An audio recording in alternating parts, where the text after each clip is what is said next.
So I broke down. I decided to go back to college, right? Do like online, finish my degree just for the sake of getting a degree. Mhm. And so I could put down degree Right. on the resume and the recruiters go, oh, this guy's cool. Look at all this guy's experience, blah, blah, blah, blah. All that fun stuff. Right. In the middle of the program, I'm there like doing it. I like, what am I doing? I was doing what I do best, surf the internet, doing nothing, right? And I see this article about ADHD. Mhm. And I'm reading it, And, my ADHD was more what's called inattentive ADHD, where I would just like space out. So I was never diagnosed. So I see the article, I'm there, wow, that's me. I go, I call up a shrink, I get officially diagnosed and put on Adderall.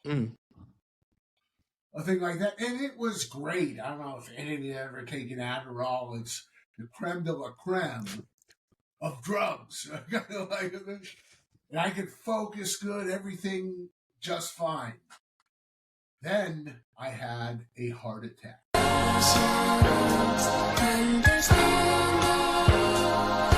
Peace, my people. Welcome to I Must Be BUGN, where we have honest, relatable conversations packed with powerful insights that spark curiosity and help melanated, gifted, and neurodivergent folks feel seen, safe, and celebrated. Here, labels don't have to feel like pathology, and complexity feels comfortable.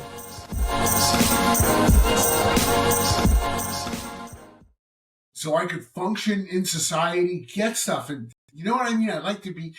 I have purpose in life. Just so I could attain a purpose, I developed my system, which is what basically became the ADHD mastery course. Gotcha. And superpower, there's people out there who, for example, Richard Branson, for example, the guy's a billionaire, ADHD. And you know what I mean? I'm not outing him as an ADHD person because he's quite public about it.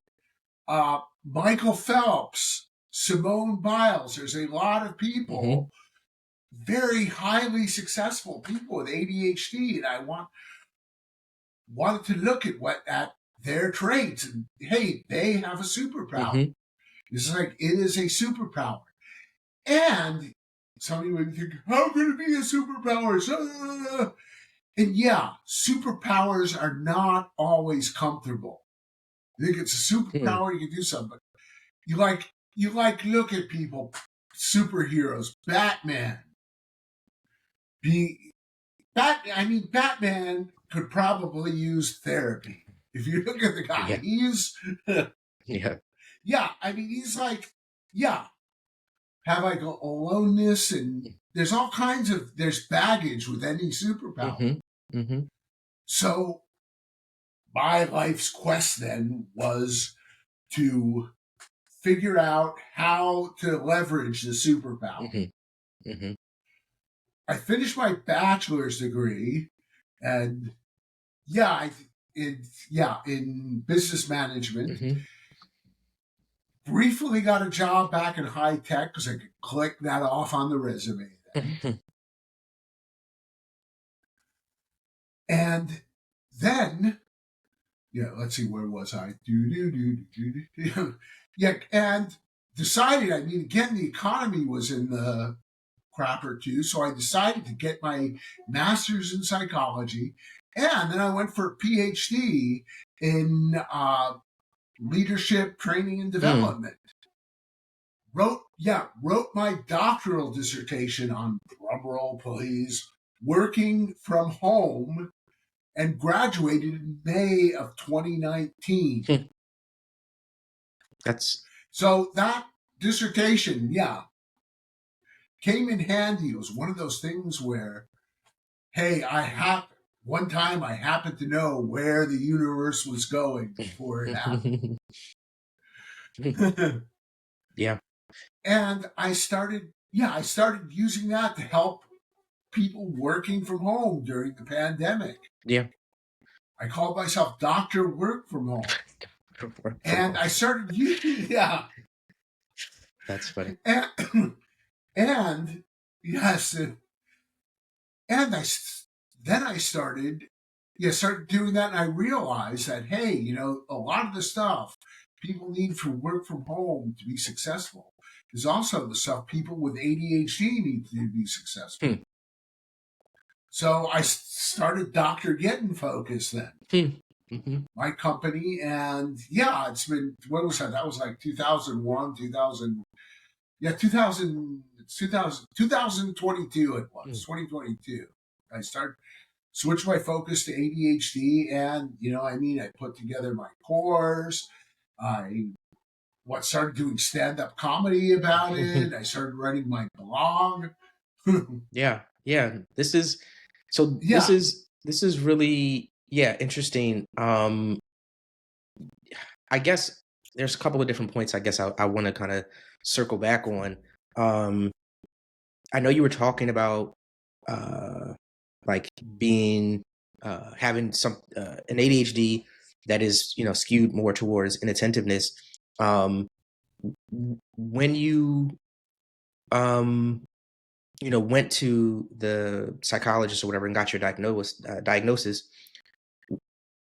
like how did you kind of know that was the route, as opposed to, or did you try anything else? Maybe ask that way. Did you try other things to kind of account for what you were seeing before you were like, no, actually, I think I need a diagnosis? Kind of tell us a little bit more about that. Yeah,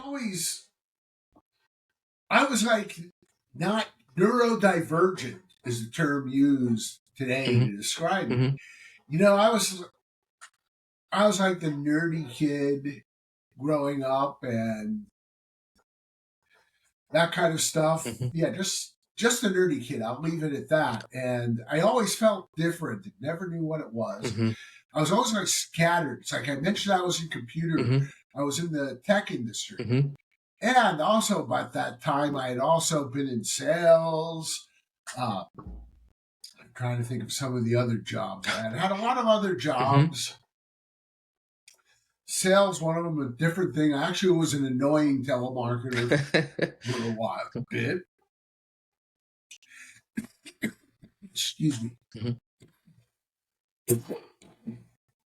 And, I just, like that, I tried a bunch of stuff, spiritual practices, doing stuff, and none of it was working for me. I just was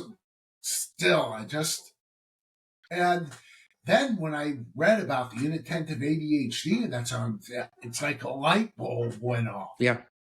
And they're like, wait, that's me. Right.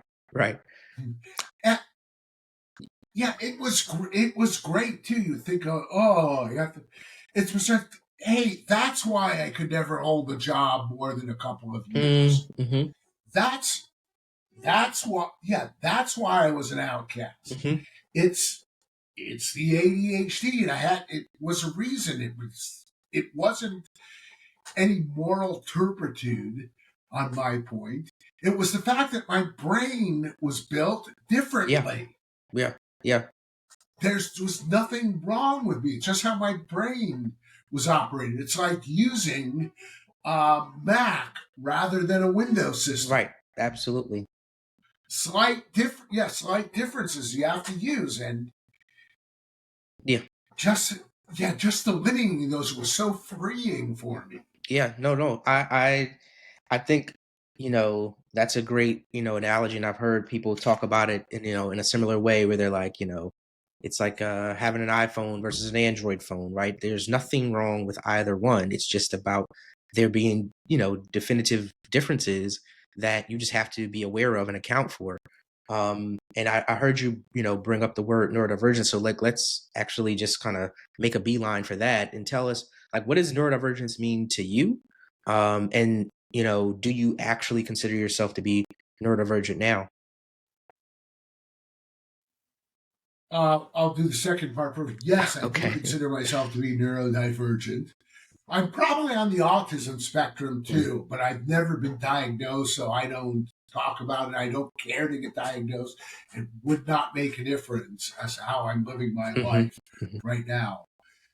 But it's basically means neurodivergence. Our brains are built differently.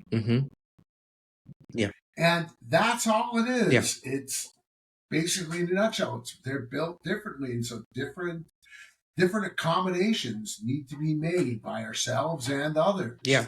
Yeah. No, I mean, go ahead. Yeah, because we all have a lot to give to society. Yeah. I mean, yeah, absolutely. I think that, you know, again, there's this, you know, going back to a little bit of what you talked about earlier, so far as like superpowers coming with, you know, challenges. Like there's no perfect superhero even, right? Like everybody's got some sort of weakness or some sort of baggage or whatever, right? And there's definitely a need to make sure that, yeah, we're even, you know, even if we are, I know there are some folks, you know, who shy away from the term superpower, but I think for me, I've used, you know, the phrasing, incorporating your cape and your kryptonite, right? I think it's important for there, because for me, there are things that do help us see the world in different ways. And those are opportunities. Like I always talk about, you know, the term that I use, uniquely brilliant, right? I think which stands for, you know, when someone is uniquely brilliant, when their lived experience and their brain wiring combine to offer opportunities for wonder, right? I think that that's really, you know, what it is. And so there's always an opportunity to see the world differently, to understand the world differently, and really see that those things that, yeah, may be challenging in certain environments are actually things that also give us access to things that, you know, many people aren't able to see. And that's, like I said, that's important to find that balance, because yeah, there's also some things that are challenging, and some of those again are environment based, but some things are just, you know, plain old challenging. I know for those of us who have sensory challenges or sensory differences, regardless of the environment, like, you know, for me, I'm sensitive to light, so you know, regardless of any environment, like just going outside, if it's a sunny day, I'm going to be squinting a lot. And that's just, you know, regardless of anything, right? And so that's something to just be aware of. But that light sensitivity also can help me, you know, see different things, like notice different things in, you know, images and different things of that nature, right? Like there's certain things that come with that on the flip side. But without continuing down that rabbit hole, I'm curious about kind of going back to talking about, you know, Dr. Jess MBA system, and telling us a little bit more about what that is. Like, tell us a little bit more about, you know, the system that you've created. Okay, one of the things I looked at, and let me start here in the middle with the B and behaviors, right? We all know how difficult it is to change a habit, right? And I started looking at just like seeing, okay, what goes on? Why is it so difficult to change a habit? I mean, this is for neurotypical people too. It's very difficult, but especially for ADHD and stuff habits that I knew were not good habits for me, and yet I continue doing them anyways. Right. And I looked at, okay, why do I do that? Right. And just like going, so boom.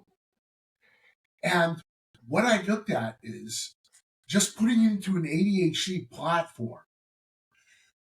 When I was a child, I had to, just like I remember in second grade, I had a teacher who used to tell me how bad I was because I couldn't concentrate. I needed to learn how to concentrate.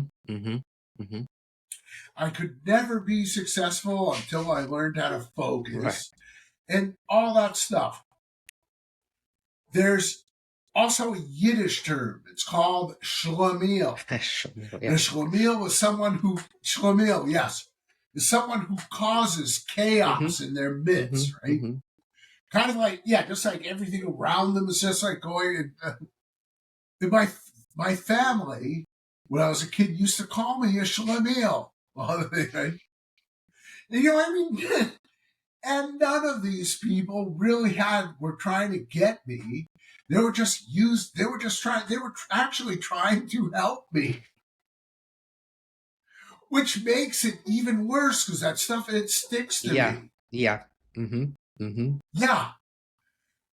And as long as that stuff like that was sticking to me, I would never, ever, ever be able to change the habits and stuff that I needed to change. Mm-hmm. Mm-hmm.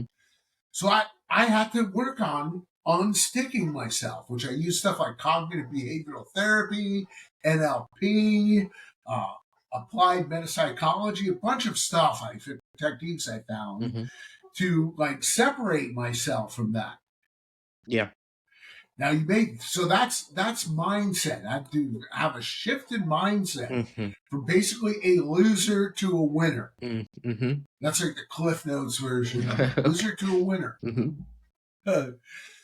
So one would think that, wow, I could do that. Now I can change my habits. Mm-hmm. No, not that simple. Like I mentioned, neurotypical people have like difficulty changing the habits. Mm-hmm. You used to go like to when they had physical bookstores before Amazon, like you would go over to see half the store was books on how to change habits. Yeah, absolutely. The self-help section was the big one. Yeah. Mm-hmm. Yeah. So it still was a thing on changing habits. That's where the behavior things comes in. Mm-hmm. And one thing is you have to identify the habits that you're going to take on, the behaviors that will lead to the result that you want in life in different areas. Mm-hmm. So that's the behavior thing. Then there's accountability.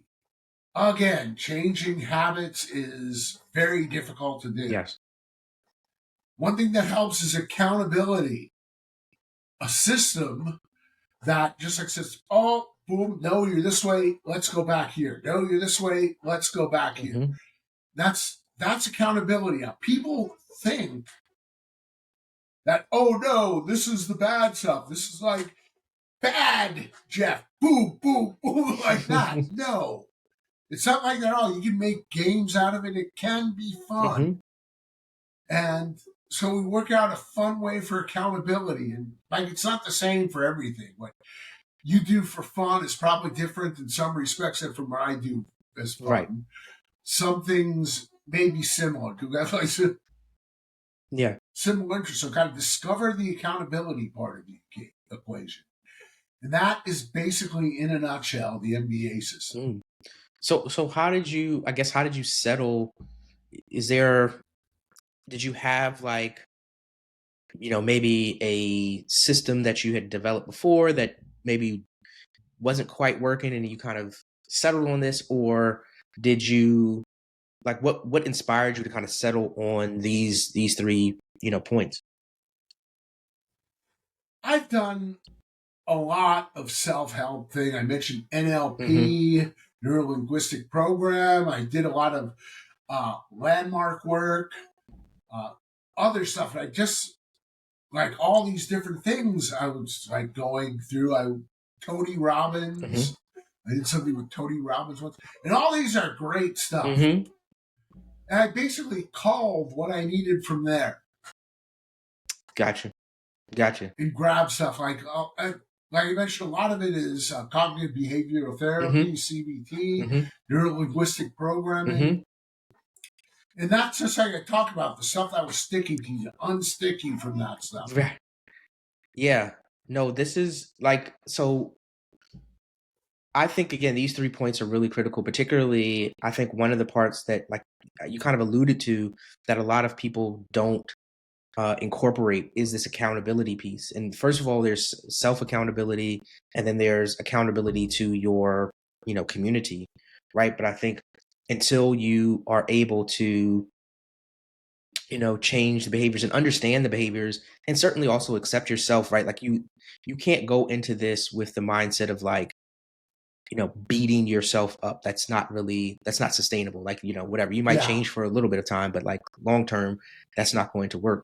But having this piece where, I think it's and you can tell me if this is what you've seen. I think it's empowering to have the accountability piece as well, because when one can look and say, I committed to this outcome and I was able to, meet that goal, right? I think that helps to fuel the entire like cycle of, creating new behaviors and maintaining them, and achieving new goals, right? There's this piece of, because I think a lot of us too, in various ways, right, in our various journeys, have had negative feedback from family members and teachers and all kinds of stuff that would make us doubt that we could do any number of things. But having this system that allows us to demonstrate our accountability, first and foremost to ourselves, but certainly to those around us, I think, had some power. But I didn't know, how is that showing up for you? Is that true for you, or did you have anything else that you might want to add to those thoughts? Yeah, just think, talk about like the accountability part of the equation and stuff like that. You cannot, like, beating yourself up. You cannot take the mindset of, oh no, what I did was so bad. Blah, blah, blah. I'm a bad person. I'm a loser. Right. That stuff. And that's one of the problems with self accountability. We tend to go there. Right?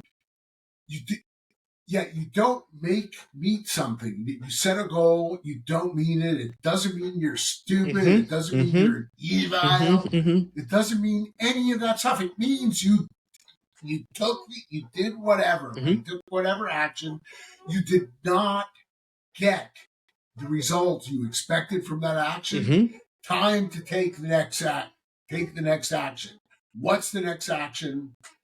And then it goes over. The next action is either going to get you where you want to go, in which place you go, okay, what action do I take to get to the next place I want to go? Or you go like, okay, I took the action again, didn't get me where I wanted to go. What's the action I'm going to take to do that? And it's just basically what's there to do is acknowledge what happened, take the next action. There's no such thing as failure. Right. Yeah, no, that's a really good point, right? It is about getting to that place where you can say, this doesn't feel like failure, right? This just feels like a learning opportunity. This feels like an assessment of, this thing didn't work. So how do I find the thing that does work, right? And again, I think that this is super critical, particularly for those of us. And I know there are a lot of folks, particularly those who have ADHD, who it's been talked about, right, have rejection sensitivity dysphoria, right? So there are these things where you are even more sensitive to at least conceptual, criticism, right? And so when you are dealing with that, it's really important to be able to have a tool to put you in the frame of mind that like pushes back on that, so that you can, achieve the goals that you're looking for.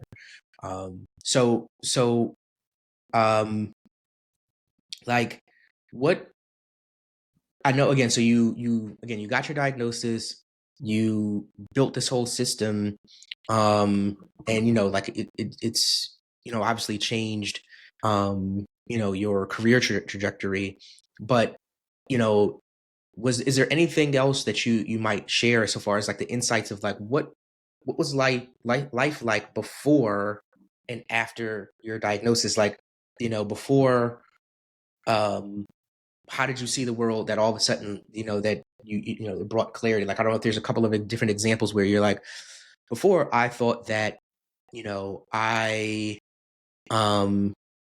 whatever, I'm just going to use a kind of a low hanging fruit for ADHD, right? Like, before I thought that I just couldn't be on time. Afterwards, I understood that,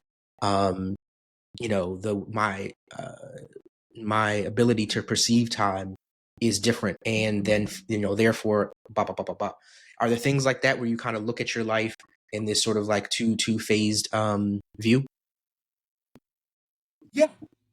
Yeah, it's just like I'm always, I don't know, you can't see my physical environment, that thing, but I'm a bit of a, you would say, a mess, maybe physically. I'm not a mess, but you would look at that, I mean, I got stuff, my desk is piled up and behind me, and I got stuff, and you know what I mean? I'm like pig pen from Right. Peanuts, yeah. I'm like, and I was always like, why can't I? And especially, I said, why can't you be clean? You gotta keep yourself. And there's cups all over your office. And it's like before that, I was like, okay, why can't I do that? I know it shouldn't be that hard. Then it's just like, I get diagnosed with ADHD. Goes, that's why. Yeah. Career choices. I mean, I was in a career where I worked for a couple of years, right? Then would get laid off. And that cycle went several times. Why didn't I just say, hey, ding, ding, ding, I should find a different career if I don't like it. Hey, because I got off on it actually from the ADHD. You mean like the new challenges and new environments? Is that what you mean when you say you got off on it? Tell me about that. Yeah, just the stuff that it's like living your life, not knowing if you're going to get laid off the next day or not, right? It raises the adrenaline, it raises the dopamine levels, all that stuff. It keeps you, like you're drinking coffee constantly. I hear what you're saying now. Yeah, like there's right, and that's an interesting point, like that I'm always curious about with folks, because there are these things that I was talking to someone a couple months ago, and there are people who are sensory seekers and sensory avoiders, and there are times when folks are participating in certain behaviors that sort of, if you took a step back, you'd be like, why don't I change this thing? But then when you realize, oh, a part of the benefit of me remaining in this pattern or whatever is that I get this kick. And because, again, understanding who I am, and this is, again, why I think all this work is so important, is understanding who I am gives me much more agency around making a decision, right? Because otherwise you probably sitting there and you're like, well, this feels good, or, I'm drawn to this or whatever. And that's all why would you change what what kind of gives you that high? But if you have an understanding of why that gives you that high, you can say, oh, that's cool, but I can choose to get, I can feel that way in a more stable, or, just a better, way that fits me even better. Right. And that's, really, really critical. And like I said, that's why, like I said, a lot of this work is so important. To that end, a little bit, right? Like as a bit of a thread, you mentioned doing stand-up comedy, that's obviously like outside of everything that we've really been talking about. Is that fueled by your ADHD, or is that just something that you are like having fun with? Tell us about that. Okay. I have a coach, right? That's one thing I think important for people with ADHD, to have a coach. That's what. So I have my coach, and we're talking one day, and I always was one for making wisecracks, and that kind of thing. And I'm talking to my coach. Hi, Peaches, and we're just talking about. She's like, "Hey, you could do stand-up comedy for marketing." And it's just like, wow, can I do that? And hey, I get up there. I know you. I'll give you an example. You talked about RSD, rejection sensitive dysphoria. I'll get up there and I'll tell a joke and it will bomb. Right? Not always, but sometimes. Right? And I'll just like be there and go, hey, you know something? This is great. With ADHD, I have something called rejection sensitive dysphoria. So, hey, keep not laughing. Every time you don't laugh at one of my jokes, my shrink is there going, ka-ching, ka-ching, ka-ching. Right. It's like, yeah, so the comedy, it allows me getting up there and making jokes about myself and my ADHD. One of the other jokes I tell is my father used to pay the neighbors to do my chores because he didn't trust me to do it. Because I'd be there mowing the lawn, and then my father would suddenly rush out of the house and grab me out of the road. With that, just then a truck would come by. Because I was daydreaming. I was going to say, right. And I'd be like, gee, Dad. Yeah. I'd be like, gee, Dad, thanks. And he said, don't thank me. I didn't want my insurance rates to go up. That's funny. Yeah, no, this is... And yeah. Go ahead. Sorry. Let me let you finish. That's okay. Just like saying, it makes it funny. It makes it, you can laugh about something. It takes the sting out. Yeah. No, and I think this is an important place, to be. It's a good place to be because, again, if we are integrating our whole selves, then it allows us this ability to laugh at ourselves, right? Without it being, it's really like laughing with ourselves, right? And as opposed to this, like, laughing at in a negative way where, it's like, I'm a bad person or like, all the brokenness that comes up. It's like, no, like, again, daydreaming in the middle of the road is probably not a good idea, right? Like, yes. that's probably not a good idea. But here's this, kind of like funny way of seeing it. And I think to that end as well, like comedy is very much so based on, kind of juxtaposing unexpected connections. And I think that with neurodivergent minds, it gives access to unexpected connections between things. So there's sort of like a propensity to be able to, tell a good joke, right? And find a good joke and find new jokes that, others aren't necessarily seeing because, your mind works in a way that, is different. Right. And so, yeah, I can only imagine what some of these sets are like. So we talked a little bit about this, but like, why do you think it's important for people to understand their own ADHD, not only in their personal lives, but in the workplace? I know, like I said, you have a focus on helping people like navigate this in the workplace. So like, tell us a little bit about why it's important for people to understand this in both areas. Yeah, there's different things. It's just like, this isn't the same for everybody who's neurodivergent, for everybody who has ADHD. I just say, it's just like me. You make me, like in the workplace, sit in one place for 2 hours and work something, not do it, and just do like that and focus. It's torture for me. Yeah, I need to do something like I work for like 20 minutes or something like 25, take a break, rinse, wash, repeat, that stuff. Right. Other people may not understand that. I mean, they're going, why is he spacing out so much? Why doesn't he sit there just like everybody else? And in society, it's not made for the neurodivergent. It's made for the neurotypical. And that's just how it is. It's no value judgment behind it. And if you know that about yourself and others know that, you can just accommodate yourself for it and do what works, not what society is thrusting upon you, so to speak.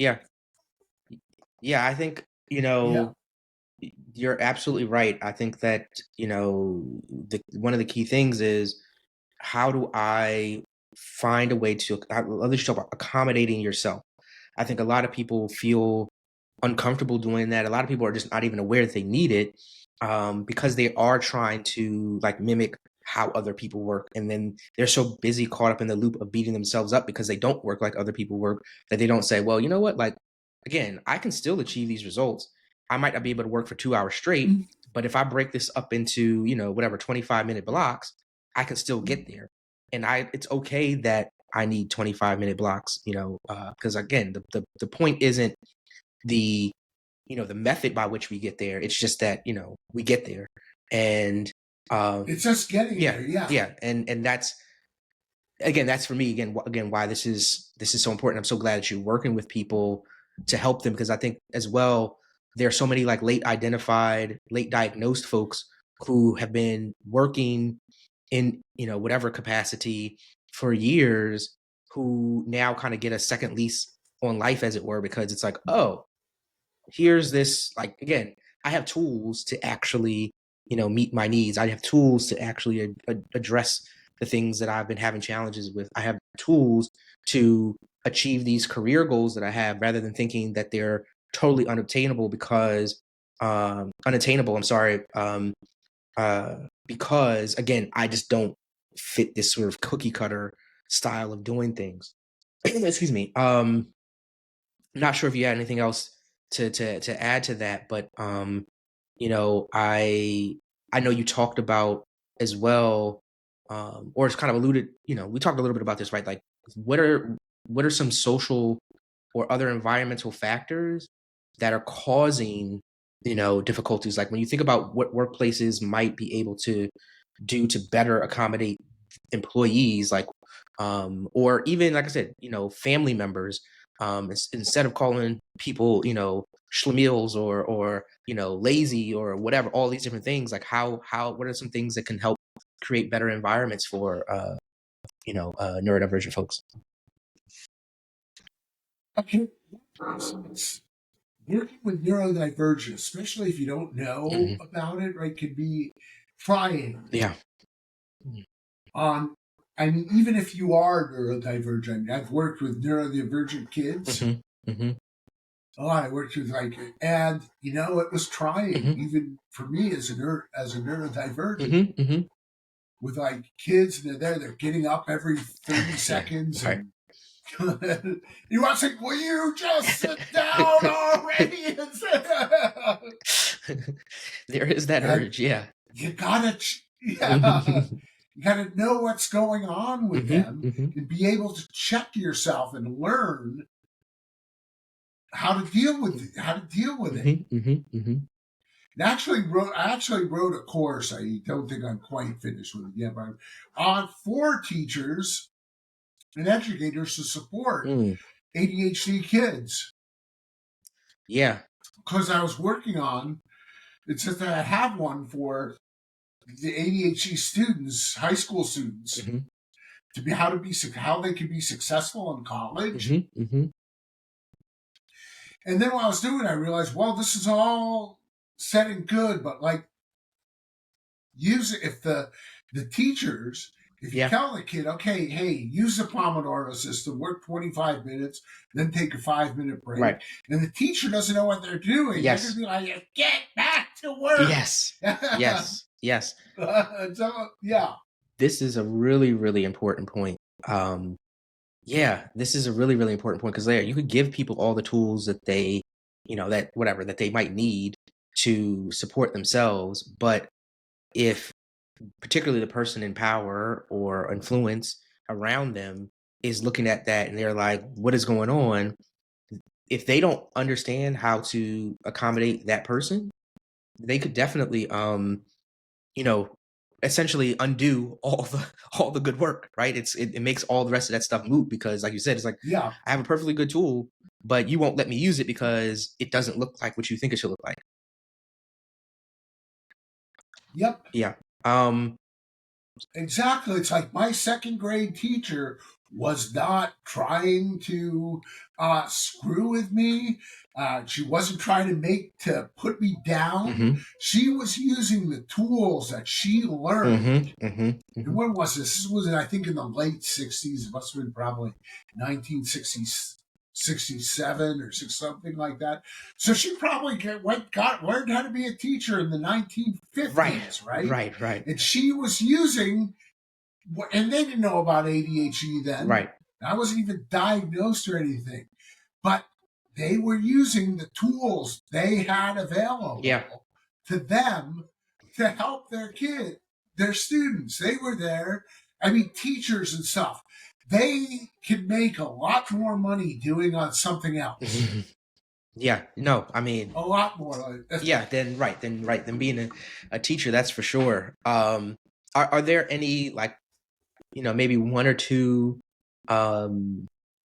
tips that you would give to, like, let's just talk about teachers. Like, are there like one or two tips that you'd say, hey, like, because I think, again, it's important to note that you may not always know if a student is neurodivergent, either because they haven't disclosed or because they haven't been diagnosed.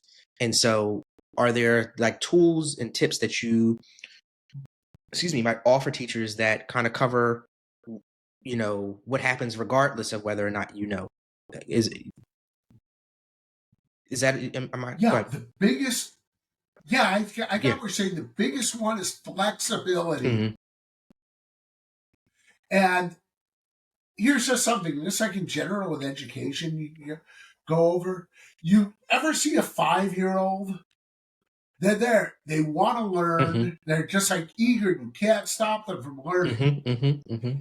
10 years later, that stuff, they're in high school. They're just like, and causing trouble and just not paying attention. So they don't want anything to do with it. Mm-hmm. What changed in those 10 years? Just like looking at that, just like the educational system. Yeah, exactly. The way that tends to quash one's natural curiosity by the rigidity. And education's like, got to take that rigidity away. You got to lead from behind. Yeah. That's the big thing from teachers. And it's counterintuitive, actually. You want to see that you got these kids, you got to. Yeah. Yeah. So yeah, no, I mean, that's exactly right. I mean, I think that, one, right, like, people are using tools and systems that few have taken the time to like really question or update. And I think as well that there's something to be said for, right, this dynamic where in that kind of environment, the teacher would expect to be the one constantly, like, again, just driving things, but there's an opportunity to say, hold on, what are these students showing me about what they need, and how do I meet them there, as opposed to these students come in, and again, I remember when I was younger, they were, I went to this Catholic school, and to this day I remember they used to they made us sit with our hands clasped like this on the desk straight up, and if you didn't, like, it was a punishable offense, as it were, right? But imagine trying to get first graders to do that all day. I mean, regardless of any neurodivergence, like, that's not an easy task, right? That's not even a reasonable task. It's not reasonable. It's not. There's the only reason that's done, right, is because that's how they were trained to do it. Yeah. They're just like you. Yeah. So I use the example a lot as kids asking permission to use the bathroom. Right. What? Yeah, that's definitely right. Like, what are we doing here? Yeah. So I guess as we start to round out, like, is there one, or maybe a couple of insights that you've gleaned from doing your work that most aren't talking about, or maybe they are too afraid to speak about, that, like, you'd say, no, like, we should definitely be talking about this thing or things? Thing that comes to mind, we asked that big thing in I had no plan saying this. Freedom from failure. Mm-hmm. Freedom of, not from, freedom to fail. Mm-hmm. Mm-hmm. Mm-hmm. Try something, and it doesn't have to. Everything you try doesn't have to be successful. Mm-hmm. Mm-hmm. Mm-hmm. Yeah. It's it's okay to fail at it. And then you figure out, okay, what failed? What's the next action? Okay. Yeah. No, that's exactly. And Go ahead. One of the things I did in my many careers was a teacher, right? Mm-hmm. Actually, I was doing long-term substitute teaching assignment. They didn't. It was for an English class. They didn't tell me, but it was like I forget the word for it. But it was for the kids who were behind. Mm-hmm. Sheltered, they call it, right? And they didn't tell me that. I just and these kids were just like, what? They were all behind on their work and everything. And I just tell them, I go, hey, look, you turned in something and you pass. Mm-hmm. Mm-hmm. Mm-hmm. The only way you can fail this class is to not turn something in. Right. Right. Just like do it. I took the stuff into action. By the end of the semester, when I was done, these guys were writing, excellent stuff. I read their final essays, and tears were coming to my eyes as to how good writers they were. Just because I took away the possibility of failure. Yeah. Thank you so much for sharing that story. I think it's a really a powerful one. And I have a friend who is a professor who, that's not exactly his policy, but one of the things that he does is he allows for a lot of flexibility in when something's turned in. But I think, again, a lot of people think, oh, if you tell people, there's no way to fail, people will just stop trying. But what you saw was that, in fact, when you free them from this, this burden of thinking that they can fail, all of a sudden, some really special things can emerge. And I think, like I said, that's definitely a really amazing story to be able to tell. Yeah. So yes, it's cool. Really cool. Yeah. It's one of my. If you ask me what are my top 3 lifetime achievements, that would be one of the top 3. I mean, listen, I can only imagine watching that play out. And again, because particularly in the role that you're in, to see how that's something that those students will take with them, right? That's a lesson, not just whatever they learned in the class, but the larger lesson is something that they will take with them. And so, you did something really magical there. Definitely. So again, as kind of last couple of questions, and you kind of again alluded to this a bit, but are there any additional things that you would share about, that you would say were keys to neurodivergent healing and thriving, right? That folks should be aware of. We've talked a little bit about letting go of this idea that failure is permanent or whatever, right? That kind of a thing. Or are there any other things that you'd say that are kind of keys to healing and thriving for neurodivergent folks? Having a sense of humor about it. Like I do with my comedy. Hey, I make jokes about it. Not just like that. I do something messed up, or so to speak. Or that's like doing. I find the humor of it in it, and the comedy helps because I'll sit there and I'll write a joke about it. Yeah, and again, I think that also brings people into with your comedy. It's bringing people into the conversation in a way that is much more approachable, right? It's not so pathologized or static and just sort of even just linear, right? But there's this way for people to be brought into the conversation, to even see themselves or to understand somebody in their life better, right, through that. So that's definitely a cool thing. Are there any things that you wish the world knew or built more capacity for?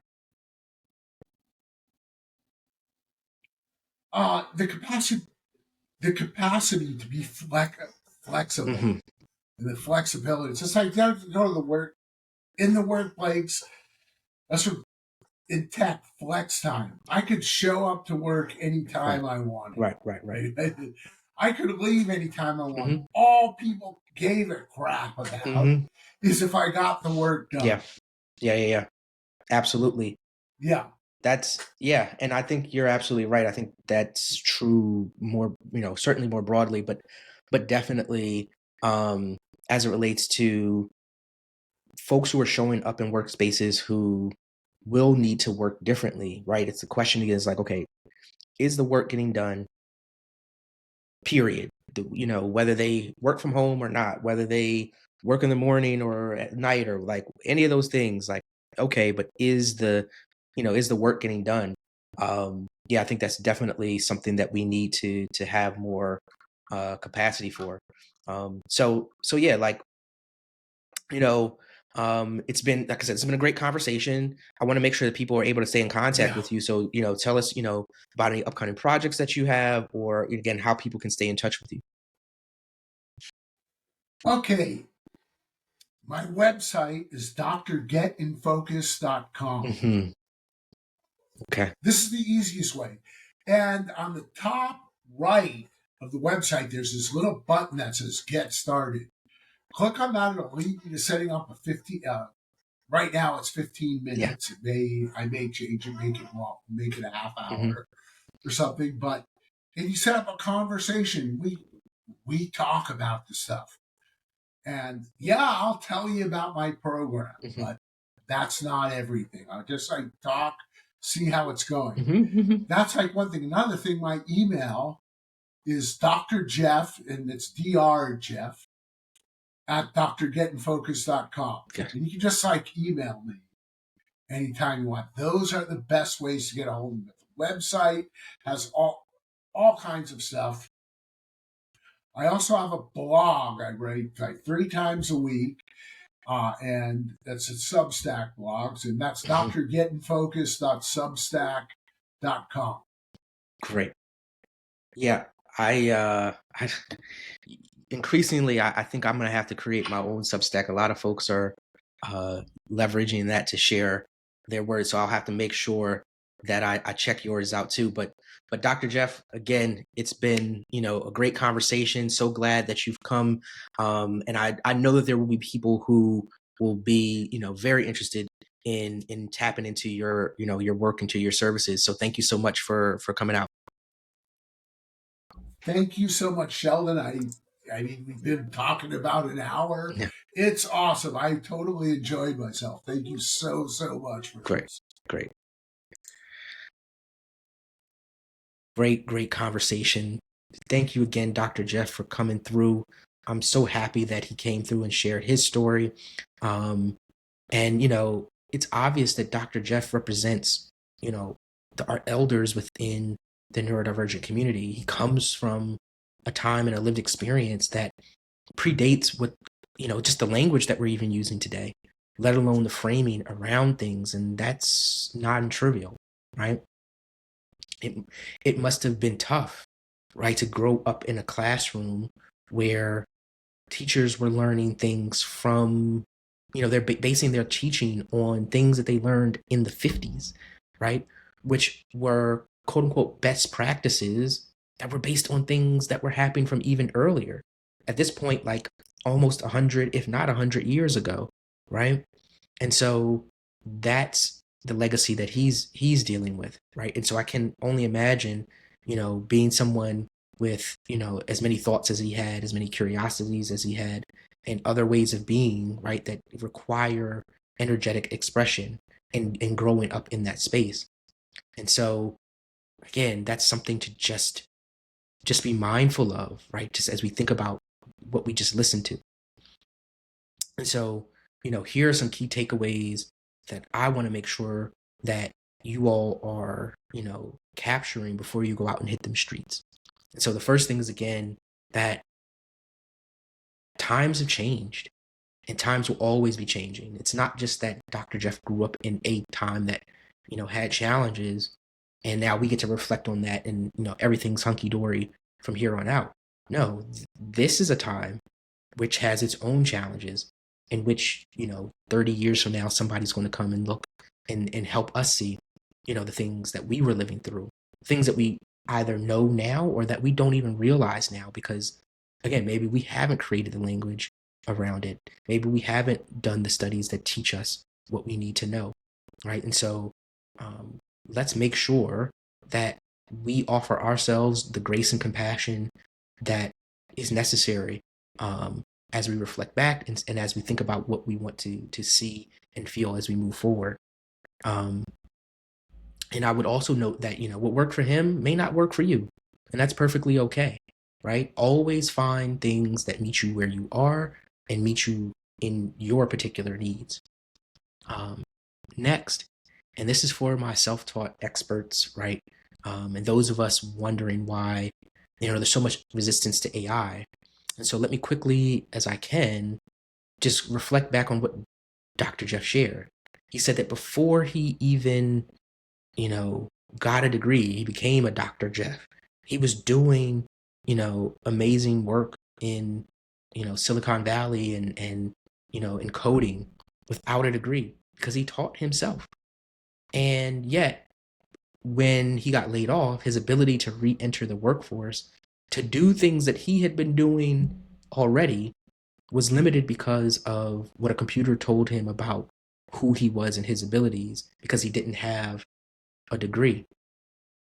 And this actually reminds me of a good friend of mine from the last place that I worked in corporate. Shout out to Bill, who was also self-taught, but was also one of the best developers there, right? So yeah, he was a top tier developer and also a top tier buffalo wing sauce connoisseur.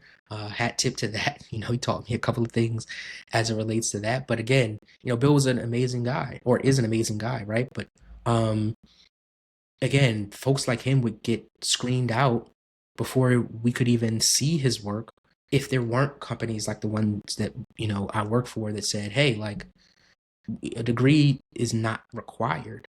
Can you do the work? Do you know what you're talking about, right? First and foremost. And so, again, in a society where we frankly need to be fast pacing more inclusive initiatives instead of throwing them away and defunding them, which is a fun little thought as we think about how certain folks got so up in arms about the word defunding. But again, we need to be really finding ways to create spaces that remove these common barriers to divergent learners, showcasing what they can do, right? Not everyone will be able to complete a degree or want to complete a degree, right? Particularly as it relates to coding, where now there's so many different ways to learn coding on your own. And again, this isn't to say that college learning has no value. There clearly is a lot of value, and a lot of that even goes beyond what you learn in the classroom. But that's a conversation really for another day. The point is that isn't the only way. And many of my gifted folks who are listening to this, we know this deeply in our bones, right? That there are ways to know something that happens completely outside of a traditional classroom, right? There are things that we would know that we wouldn't even get to know if we were in simply learning, within a classroom. And frankly, sometimes we can do that learning even faster. And so, again, the question becomes like, how are we finding ways to qualify people that go beyond these existing standard methods, right? Because neurodivergent learners, for example, even will struggle sometimes with taking tests, and they won't always truly measure their full aptitude in knowledge. And that's a problem for us as a society to reflect on and to fix. Because again, if I can show up and do the work, like, isn't that really the bottom line? The question about whether or not at least in a corporate environment, right, or in an environment where we are looking to complete some sort of shared task, can I contribute should be the answer, sorry, the question, rather than, how is it that I have to contribute? And this gets into, conversations about, ableism, which I'll talk about in a little bit. But a key point here as well is these candidates like Dr. Jeff and Bill were being screened out by computers years ago. This has only gotten worse with AI. And I'll share in the show notes a video that talked about a study that I had heard about before, which again will sound familiar to many of us who are listening, where it demonstrated definitively that with equal resumes, if you change the name from a Tyrone to a Walker, all of a sudden, Walkers are getting callbacks much more frequently. What that study also demonstrated is that more perniciously, right, is a white candidate with a felony on their record could be more likely to get a callback than even a black candidate without any criminal record. And again, without getting into challenges and things to say about the carceral system, that is problematic. And AI unto itself is not going to solve that problem. We have to be thinking about how AI is being used. It's not that we should just completely eliminate AI, but we should not be using AI that simply, replicates and certainly makes worse the existing systems of oppression. And so, again, this is a perfect opportunity to think about, how might this be playing out and becoming a problem within our society, and who might it be keeping from doing some truly amazing work, right? It's all absurd and it's all oppressive, and we need to build better. And so lastly, again, I want to make sure that we take a moment to push ourselves, myself included, right, to be mindful of our words. Dr. Jeff, even at his big age, still remembers being called a schlemiel, right? And regardless of whether or not that was something that was said, in a lighthearted manner, the intent isn't the question, it's the impact. That we could still remember how that felt, even, as an elder. That means that all these things are non-trivial, right? And many of us are out here using words and framings for things, not only for others, but for ourselves, that are problematic, right? And this is, again, a travesty, and it should give us pause, because how we speak to ourselves goes to a long way in how we show up in the world, not only for ourselves, but with others. And so, like I said, much of this stuff is rooted in ableism, right? And if you've never thought about whether or not you have ableist beliefs, you can simply ask yourself this question. When we talk about ableism, it's like, what are able to do what, right? And often the answer comes down to the fact that we're judging people on whether or not they can do, capitalism, late stage capitalism, right? Because the question is like, well, what are we judging them on? Who's telling you that this thing is wrong, or that you're not good enough to do what? The answer, again, typically is about stuff that's related to late stage capitalism, rather than anything that our actual community of care and our base needs would care about. And so if you're curious about hearing a little bit more about that, go to my episode where I'm speaking with Janelle Johnson, and she talks about her own anti-ableism journey and how it helped her as she navigated her neurodivergence, but also her marriage and her ability to parent her child. So again, mind your words, because those things can still echo in the hearts of a graybeard Santa lookalike. Speak life and love into yourself and to others. Right, that's really the thing here, right? Getting creative about how we make space for people to achieve the ultimate goal, even if it looks differently than what you would do or how you were taught, right?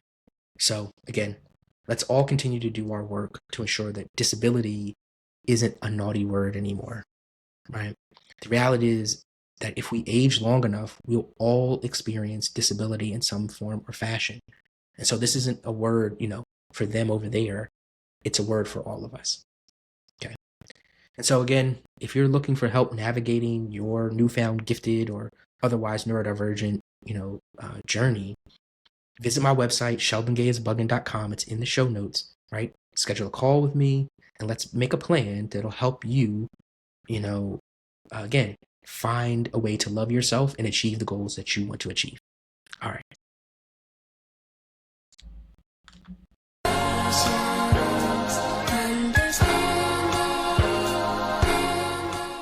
Thank you for joining me on another episode of I Must Be Buggin'. I hope you felt seen, safe, and celebrated by what you heard today. Don't forget to visit my website, sheldongayisbugn.com, where you can catch all of my episodes, book me to speak, and check out my merch. Don't hesitate to hit me up on socials either.